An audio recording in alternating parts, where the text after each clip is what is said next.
வணக்கம். தமிழ் ஃபுட் கார்னரில் இன்னைக்கு அவரைக்காய் துவரம் பருப்பு பொரியல் பண்ண போகிறோம்.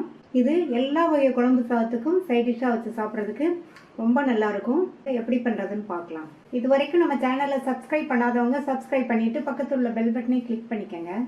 1/4 கிலோ அவரைக்காயை கழுவிட்டு சைடில் உள்ள நார்லாம் எடுத்துட்டு சாம்பாருக்கு போடுற மாதிரி பெரிய சைஸ் பீசஸாக கட் பண்ணாமல் ஓரளவு மீடியம் சைஸ் பீசஸாக கட் பண்ணி வச்சுருக்கேன். 3 டேபிள் ஸ்பூன் துவரம்பருப்பை கழுவிட்டு 1 மணி நேரமாக ஊற வச்சுருக்கேன். ஊற வச்ச துவரம்பருப்பை இந்த பேனில் சேர்த்துட்டு துவரம்பருப்பு முழுகிற அளவுக்கு தண்ணி, 1/4 டீஸ்பூனில் பாதி மஞ்சள் தூள் நல்லா கலந்து விட்டுட்டு இந்த துவரம்பருப்பு குழஞ்சிராமல் நல்லா சாஃப்டாக மலர வெந்து வரணும். பருப்பு நல்லா சாஃப்டாக மலர வெந்துடுச்சு. இதில் உள்ள தண்ணியை வடிச்சிட்டு பருப்பை மட்டும் தனியாக எடுத்து வச்சுக்கலாம். இந்த பேனில் 1 டேபிள் ஸ்பூன் நல்லெண்ணெய்,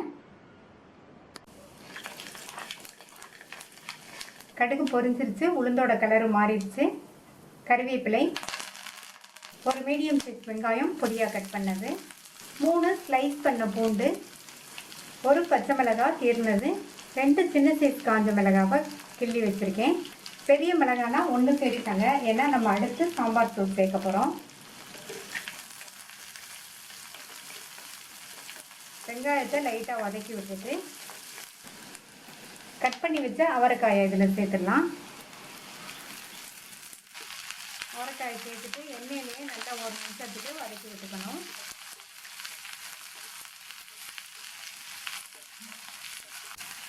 ஒரு நிமிஷம் போல் காயை நல்லா வதக்கி விட்டாச்சு.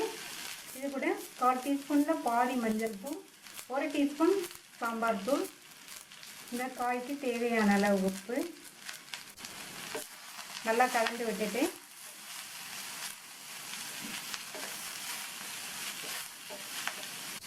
இப்போ இதில் தண்ணி சேர்க்கணும்.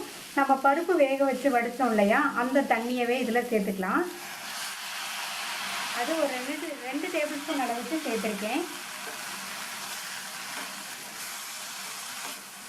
நல்லா கலந்து விட்டாச்சு, மூடி வச்சிடலாம். காய் நம்ம சேர்த்த மசாலா தூளோடு சேர்ந்து நல்லா வெந்து வரட்டும். இடையில அப்பப்போ திறந்து பார்த்து கிண்டி விட்டுக்கணும்.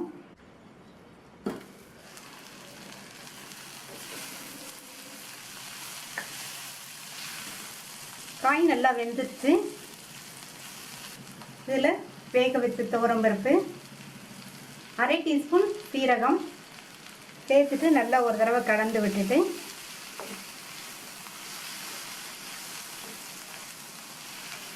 இது கூட 3 டேபிள் ஸ்பூன் தேங்காய் துருவல். இந்த அளவுக்கு தேங்காய் துருவல் சேர்த்தோம்னா சாப்பிட்றதுக்கு ரொம்ப டேஸ்ட்டாக இருக்கும். அடுத்து பொடியாக கட் பண்ண கொத்தமல்லி இலைகளையும் சேர்த்து நல்லா ஒரு தடவை கலந்து விட்டுட்டு ஸ்டவ் ஆஃப் பண்ணிடலாம்.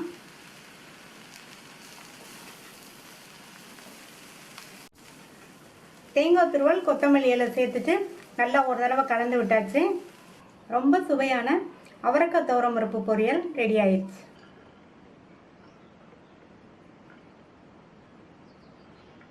இந்த டேஸ்டான டிஃப்ரெண்ட்டான அவரைக்காய் துவரம் பருப்பு பொரியலை ட்ரை பண்ணி பார்த்துட்டு உங்கள் கமெண்ட்ஸை சொல்லுங்கள்.